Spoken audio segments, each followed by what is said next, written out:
if my sin is worse than your sin and your sin is worse than my sin, then whose sins are better than ours? Anyhow, there's angry alcoholics. You hear about angry alcoholics all the time. And I'm, by the way, not an alcoholic. I'll preface that. I like medicine sometimes, but not alcohol that much.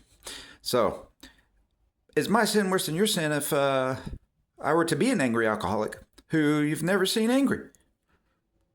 Well, I have seen people who have never drunk alcohol in their lives that get super angry about that subject, first of all, but who seem to always stay angry. And I've seen alcoholics who I've never seen angry before. And I'm not saying it's not risky. You can get angry drinking alcohol. You can lose your temper. I'm not promoting alcohol. But what I'm saying is, whose sin is worse? Sometimes it's not a sin. That's the point. Sometimes some things are not a sin, and medicine is not a sin.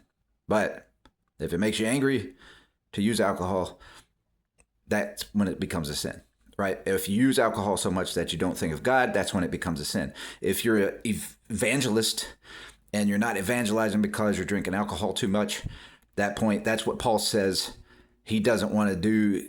So he's chosen not to drink alcohol. But so if he drinks it, to him, it's a sin to drink it because it takes him off of, it can offend some people that don't understand that it's not a sin to use a medicine. And he doesn't want those people to be offended, and he wants to be able to win them over to Christ. And so it becomes a sin to him, but it's not a sin to people who don't view it that way. So some things are a sin to one person and not a sin to another person. There's Bible verses that say that if I go and sin, if I don't do something good and I know something to do good and I don't go and do that good thing, then to me, that's a sin. So for me, if alcohol stops me and takes up my schedule, so I'm not doing some good things, to me, that's a sin because I want to use my time and redeem the time a certain way. And I want my time to be used to share knowledge and hope and bring encouragement to people. And so you don't want to hear this, you don't want to hear that, but it may help somebody else, actually. There may be a person who is down and feeling down and out, and that same message does help them, and they were so glad to hear it, right? So that happens, by the way. And so there's a ton of people that want to tell me not to speak and never speak, and we don't want to hear anything good. We don't care about that stuff. Well, there's other people that do want to hear it or do need to hear it, actually, because they're down the furthest they've ever felt.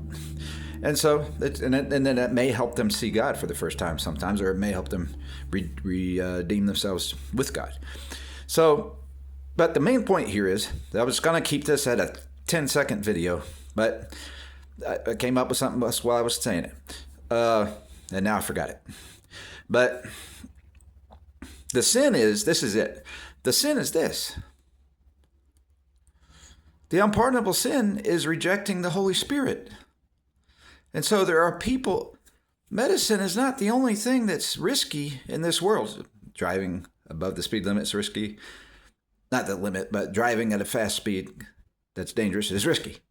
Not paying attention to where you're going is risky. Not paying attention to where you're going after this life is risky. And there's a sin in that way. So trying to deny there's a God, that's a sin. Denying the Holy Spirit, love, joy, peace, patience, goodness, gentleness, meekness, faith, temperance. So temperance is a big one, right?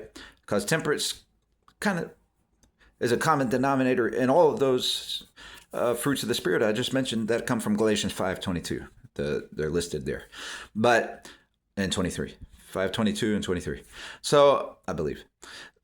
I think I remember that right. Does it end in 23? I forget. But anyway, so you got, so the Democrats would tell me, wait, we went and checked, and there's only one of those fruit of the Spirit in 23. The verse ends there, or 3, they might say, and you didn't know that, so you're disqualified. Well, did I point you in the right direction to verse 23? Yes. Is it irrelevant? No. Don't silence me because I don't know 100%. I don't have 100% memory of what verse 23 is. Anyway, we added the numbers to the verses. The Bible was written without references, the original Bible. So I'm sure there's some kind of reference. Genesis was probably called Genesis or something in Hebrew or Greek or Latin or whatever. I don't know. But the point is, the person who's drinking alcohol and not losing their temperament all the time, if they've drank it just a little bit at a time, then and it hasn't caused them to be angry, it's possible that they're not sinning when they're drinking. Now, I'm not saying sometimes it is if they're doing too much because it's bad for your liver. But the person who's never drunk alcohol and stays angry, they're rejecting the Spirit, and that's the unpardonable sin.